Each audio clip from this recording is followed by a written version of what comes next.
Ads లేకుండా latest episodes చూడండి. మాట్లాడు చిట్టమ్మా. నా అన్న కూతురి కోసం నేను క్షమాపణలు చెప్తాను. వాడి కొడుకు జీవితం కోసం వాడు నాకు క్షమాపణలు చెప్పగలడా? అది బాబాయ్. అందుకే చెప్తున్నానమ్మా, నేను తప్పు చేసుంటే ఖచ్చితంగా వాడికి క్షమాపణ చెప్పుండేవాణ్ణి. ఏ తప్పు చేయలేదు కాబట్టి క్షమాపణలు వాడి వైపు నుంచి రావాలి అనుకుంటున్నాను. నిజంగా వాడికే గనుక అంత గొప్ప మనసుండుంటే, వాడికే గనుక ఆత్మసాక్షి అంటూ ఒకటుండుంటే వచ్చి నాకు క్షమాపణలు చెప్పమను. వాణ్ణి క్షమించాలో లేదో అప్పుడు ఆలోచిస్తాను. ఈలోపు మాత్రం దయచేసి ఆ వెధవ గురించి నా దగ్గర ప్రస్తావించకండి.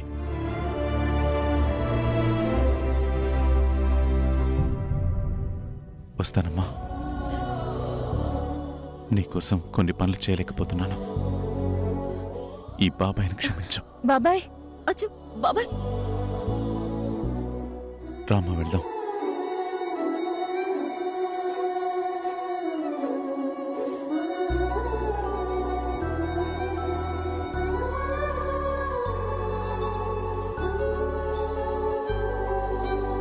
బాధపడక సల్లి. రఘురాం మావయ్య పేరెత్తితేనే త్రాసుపాములాగా బుసలు కొట్టే బాబాయ్. అతను నాకు క్షమాపణలు చెప్తే నేనతనికి క్షమాపణలు చెప్తాను. అతను ఒకడుగు ముందుకేస్తే నేను 10 అడుగులు ముందుకేస్తాను అనేదాకా వచ్చాడు అంటే ఏదో ఒకరోజు ఖచ్చితంగా మారుతాడనే నమ్మకం నాకుంది. నువ్వేం బాధపడుకో. ఎలాగైనా సరే 2 కుటుంబాల్ని కలిపి నిన్ను కాపురానికి పంపించే బాధ్యత నాదే. అక్కా,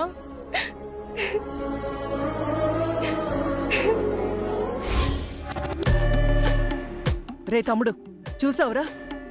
ఎన్నో సంవత్సరాలుగా ఆ 50 ఎకరాల పొలం కోసం గోతికాడ నక్కలాగా ఎదురు చూస్తూ ఉంటే తగుదునమ్మా అని ఆ వీరనారాయణగాడొచ్చి వాడన్న కూతురికి కానుకగా ఇస్తాడంట్రా. అవునే అక్క, ఆ లతని ఏ అనాకాని యాదవ్కు ఇచ్చి పెళ్లి చేసేసి ఆ 50 ఎకరాల పొలం మనం నొక్కేద్దాం అనుకుంటే తిరిగి తిరిగి ఆ 50 ఎకరాలు దాని చేతికే చేరిందక్క.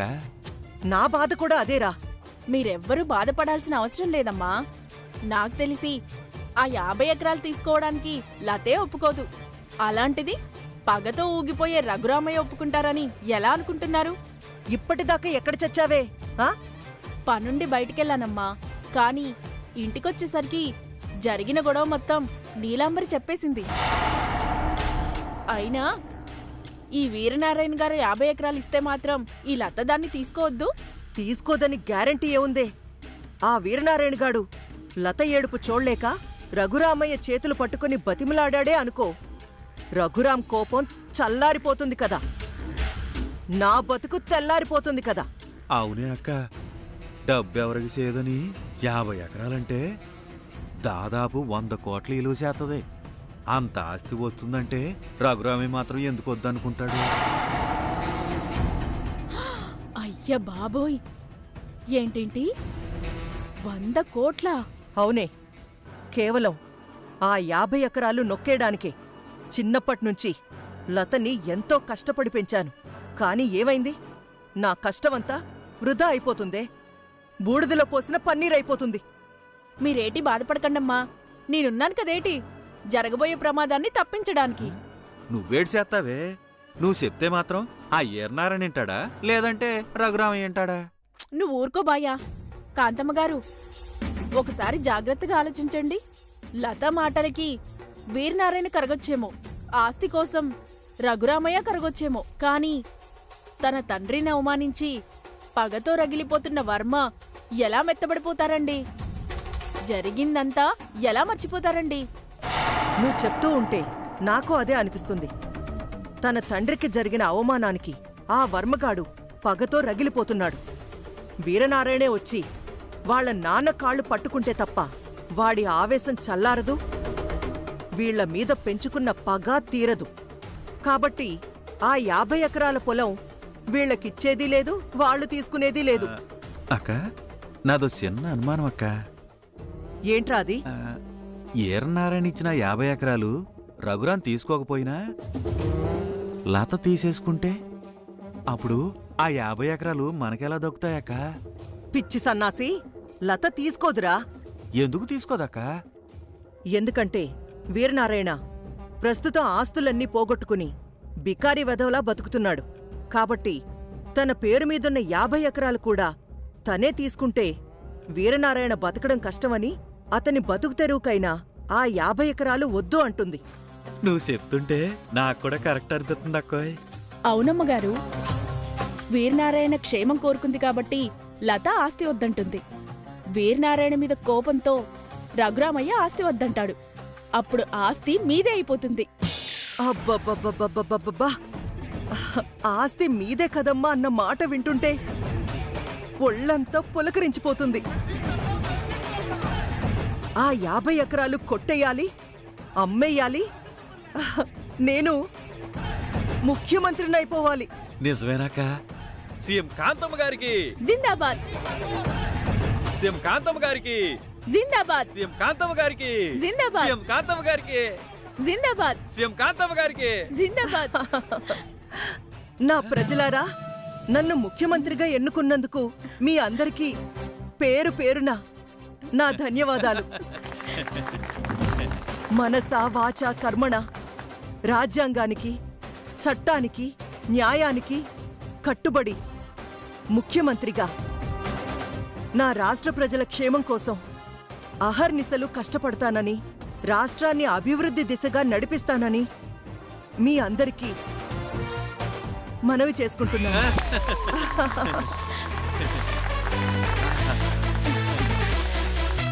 ఆహాహాహా! నేనలా ప్రమాణ స్వీకారం చేస్తున్నట్టు జనాలంతా చప్పట్లు కొడుతున్నట్టు ఊహించుకుంటుంటే ఎంత అద్భుతంగా ఉందిరా. తమ్ముడు, ఎలాగైనా సరే ఆ 50 ఎకరాలు కొట్టేయాలరా. అమ్మగారు, ఆ 50 ఎకరాలు కొట్టేసే బాధ్యత మాకప్పగించండి. మేమిద్దరం చూసుకుంటాం కదా. అది నువ్వనుకున్నంత ఈజీ కాదే. ఆ 50 ఎకరాలు కొట్టేయకుండా చిట్టెమ్మ కంచుకోటలాగా కాపాడుతుంది.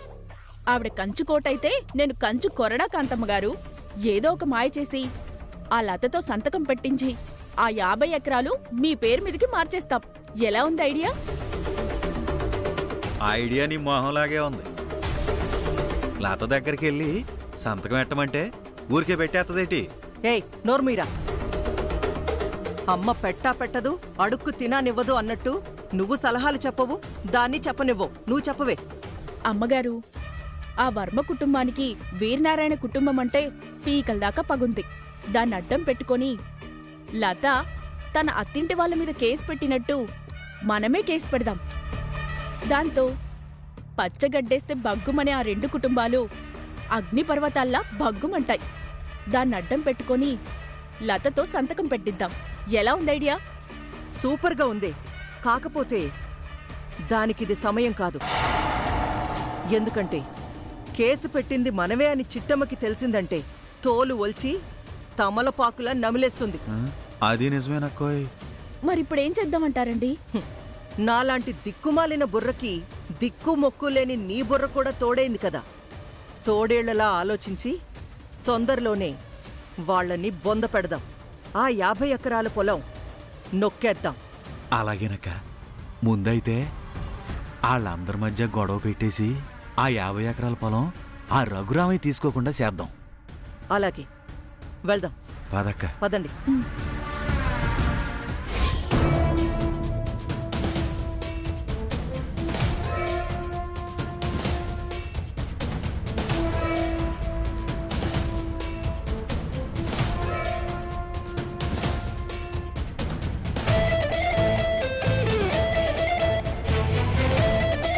డ్రైవర్మా, ఆ వీరనారాయణ కూతురు కోసం కాళ్ళు పట్టుకుంటాడంటావా?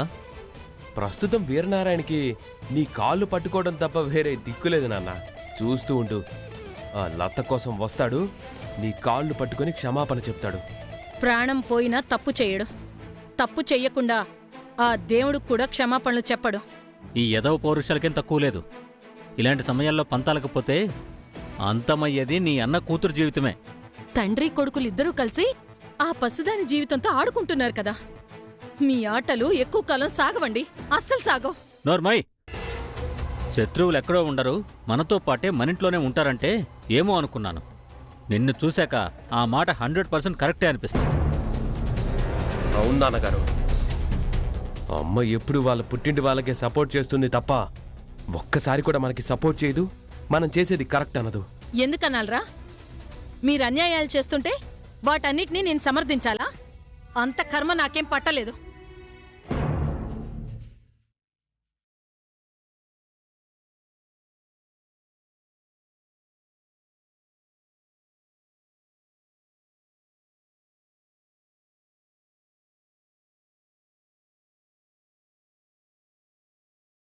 ఒకవేళ మా మావయ్య వచ్చి మీ కాళ్ళు పట్టుకొని క్షమించండి రఘురాం బావగారు అని అడిగితే ఈ ఒక్కసారికి క్షమించేసేయండి. లేకపోతే ఆ లత ఏడుపు మనం చూడలేం నాన్నగారు. అలాగేలేరా, ముందొచ్చి కాళ్ళు పట్టుకొని ఎలా క్షమించాలో అప్పుడు ఆలోచిద్దాం. వదినా, విన్నావుగా? మా నాన్నగారైతే క్షమించడానికి సిద్ధంగా ఉన్నారు. ఆ వీరనారాయణ వచ్చేసి త్వరగా మా నాన్నగారి కాళ్ళు పట్టుకొని క్షమాపణలు చెప్పించేయండి. ఈ గొడవలన్నీ లేకుండా లతను కాపురానికి తీసుకెళ్తాం. వర్మ, మా బాబాయ్ నుంచి మీరు చాలా ఎక్కువగానే ఆలోచిస్తున్నట్టున్నారు. ఆశించడమేంటి? మా నాన్నగారికి క్షమాపణలు చెప్పట్లేదా? మీకు క్షమాపణ చెప్పాలంటే అసలు ఆయన ఇక్కడ ఉండాలి కదా. అంటే మాకు క్షమాపణ చెప్పాల్సి వస్తుందని వెనక నుంచి వెనక్కి వెళ్ళిపోయారా? మా బాబాయ్కి వెనక దారి నుంచి వెళ్లాల్సిన అవసరం లేదు. మీ దొంగ మొహాలు చూడటం ఇష్టం లేక ఆ పక్క నుంచి వెళ్లారు. అంటే క్షమాపణలు చెప్పరన్నమాట. అంటే తన అన్న కూతురు జీవితం నాశనం అయిపోయినా పర్వాలేదు గాని ఆయన మాత్రం ఓ మెట్టు దిగడనమాట. ఆయన ఒక మెట్టు దిగడానికి సిద్ధంగానే ఉన్నారు మావయ్య. మీరు కూడా ఒక మెట్టు దిగడానికి సిద్ధంగా ఉన్నారా? అంటే ఏం లేదు సార్, మీరు గనక వీరనారాయణ గారితో నన్ను క్షమించండి బావా అని ఒక్క మాట చెప్పారంటే ఆయన మిమ్మల్ని క్షమించడానికి సిద్ధంగా ఉన్నారండి. ఏయ్, ఏం మాట్లాడుతున్నావు? మేము క్షమించమని అడగడం ఏంటి? ఇంకా అర్థం కాలేదా రఘురాం గారు? వాళ్ళు మీ కాళ్ళు పట్టుకొని క్షమాపణ చెప్పడం కాదండి, మీరే ఆయన కాళ్ళు పట్టుకొని క్షమాపణ చెప్పాలంట. అంతే కదా రవిచంద్ర? ఇంచుమించు అలాంటిదేనమ్మా. ఎంత పొగరు, ఎంత అహంకారం! వాడి కూతుర్ని కాపురానికి తీసుకెళ్లాలంటే వాడు గదా మాకు క్షమాపణ చెప్పాలి. మేమెందుకు వాడికి క్షమాపణ చెప్పాలి? మావయ్య, ఇలా మాట్లాడుతున్నందుకు తప్పుగా అనుకోకండి. లతని కాపురానికి తీసుకెళ్లడానికి మా బాబాయ్ మీకు క్షమాపణ చెప్పడానికి అసలేటి సంబంధం? సంబంధం ఉంది. ఎందుకంటే నా కోడలు ఆ శంకరనారాయణ కూతురు కాబట్టి.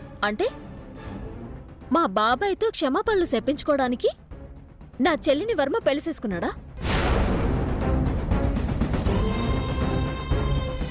ఆ కుటుంబం మీద పగ తీర్చుకోవడానికి ఓ పథకం మీద ఈ పెళ్లి జరిపించారా? చెప్పండి మావయ్య. మాటలనవసరం. వాడు మాకు క్షమాపణ చెప్పకుండా వెళ్ళాడు కాబట్టి జీవితంలో మర్చిపోలేని పనిష్మెంట్ ఇవ్వాలనుకుంటున్నా.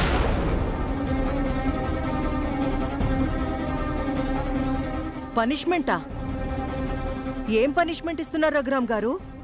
సరిగ్గా 3 రోజుల్లో లతకి కానుకలిచ్చి మా ఇంటికి పంపించారా కోడలిగా మా ఇంట్లో అడుగు పెడుతుంది. లేదా 4వ రోజు నా కొడుకు అమెరికాలో అడుగు పెడతాడు.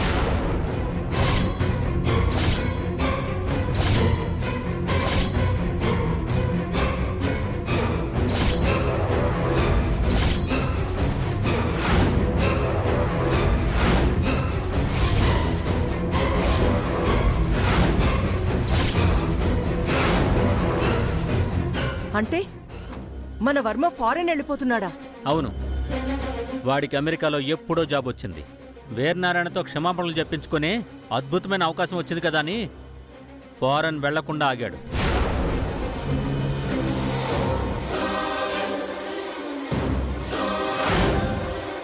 మోసం, దగా. వర్మ, నువ్వు ఫారెన్ వెళ్ళిపోతే నా సెల్లు బతికి ఏమైపోవాలి? అంత బాధగా ఉంటే కానుకలిచ్చి పంపించండి వదినా. మీ చెల్లెల్ని తీసుకొని వెళ్తాను ఫారెన్. వర్మ, ఇది చాలా అన్యాయం. నీ పాటికి నువ్వు ఒంటరిగా అమెరికా వెళ్ళిపోతే లత ఏమైపోతుందని ఒక్కసారైనా ఆలోచించావా? బావా, నేనేమైపోతానని ఆలోచించేవాడే అయితే ఇప్పుడు అమెరికా వెళ్తానని చెప్పేవాడే కాదు. అవును సలి, కాలిపోతున్న చెట్టు మీద ఏ పక్షి వాలదు అంటారు. అలాగే పగతో రగిలిపోయే మనుషులకి ఏ బంధాలు సేరవంటారు. ప్రస్తుతానికి మావయ్య వర్మ పగతో రగిలిపోతున్నారు కాబట్టి అన్ని బంధాలు తెంచేసుకున్నారు, అందరినీ దూరం చేసుకుంటున్నారు.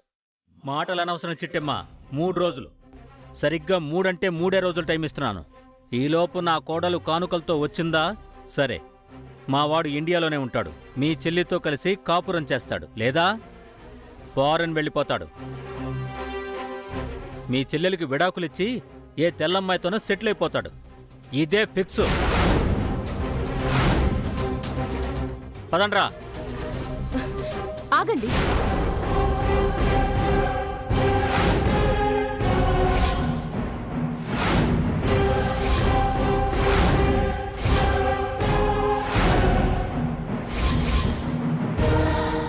ఏ లత, ఎందుకు అడ్డుగా నిలబడ్డావు?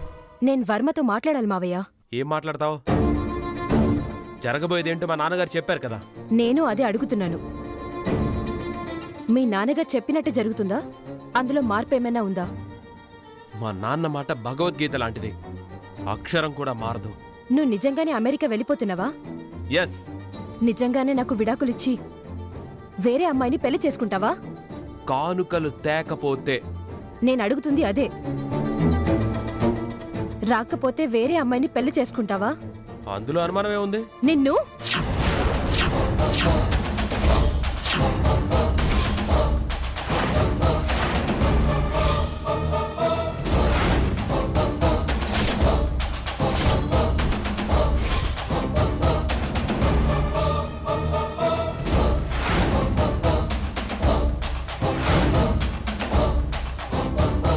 ఏ ఏంటమ్మాయ్, ఏంటి నా కొడుకునే కొడతావా?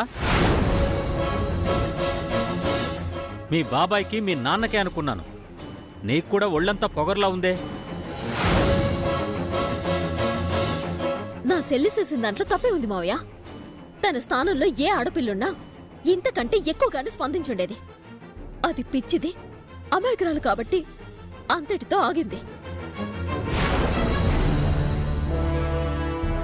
అంటే ఏంటి? కట్టుకున్న మొగుణ్ణే కొడుతుందా?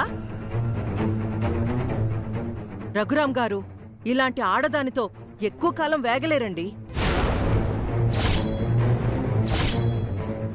నా మాట విని మీ అబ్బాయిని అమెరికా పంపించేసి ఏ తెల్లమ్మాయితోనే సెటిల్ అవ్వమని చెప్పండి. అదే బెటరు. అమ్మా, ఇది వాళ్ళు తేల్చుకోవాల్సింది. మధ్యలో మాట్లాడే అర్హత మనలాంటి వాళ్ళకి లేదు, ముఖ్యంగా నీకు లేదు. నేనేవన్నాన్రా? ఈరోజు దాని మొగుడు మీద చేయి చేసుకున్నట్టుగానే రేపు ఈ చిట్టమ్మ కూడా నీ మీద చేయి లేపితే దాని పర్యవసానం ఎలా ఉంటుందో చెప్పాను. అది కూడా తప్ప. కాంతమ్మ గారు, మీరాగండి. వర్మ, నేను కానుకలు తేవట్లేదు. తేవాలన్న ఆలోచన కూడా చచ్చిపోయింది.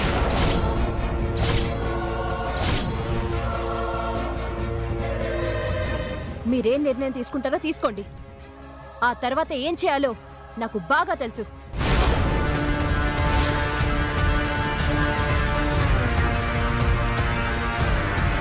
ఇదిగో అమ్మాయి, తర్వాత ఏం చేయాలో నాకు బాగా తెలుసని అలా వెళ్ళిపోతావేంటి? ఏం చేస్తావో చెప్పెళ్ళు. చెప్పడానికేముంది మావయ్య? ఆడపిల్లలకి అన్యాయం జరిగినప్పుడు ఆదుకోవడానికి చట్టాలు, న్యాయాలు అని కొన్ని ఉన్నాయి కదా, వాటి ద్వారా తెలుసుకుంటాము అని అంటుంది. అంటే మా మీద కేసు పెడతారా? జైల్లో పెట్టిస్తారా అని నేనట్లేదు మావయ్య, మా సెల్లెలు కూడా అనదు. అంత దూరం తెచ్చుకోకండి అని అంటోంది, అంతే.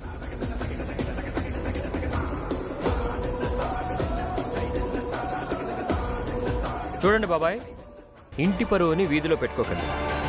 సాధ్యమైనంత సామరస్యంగా ఈ సమస్యని పరిష్కరించుకోండి.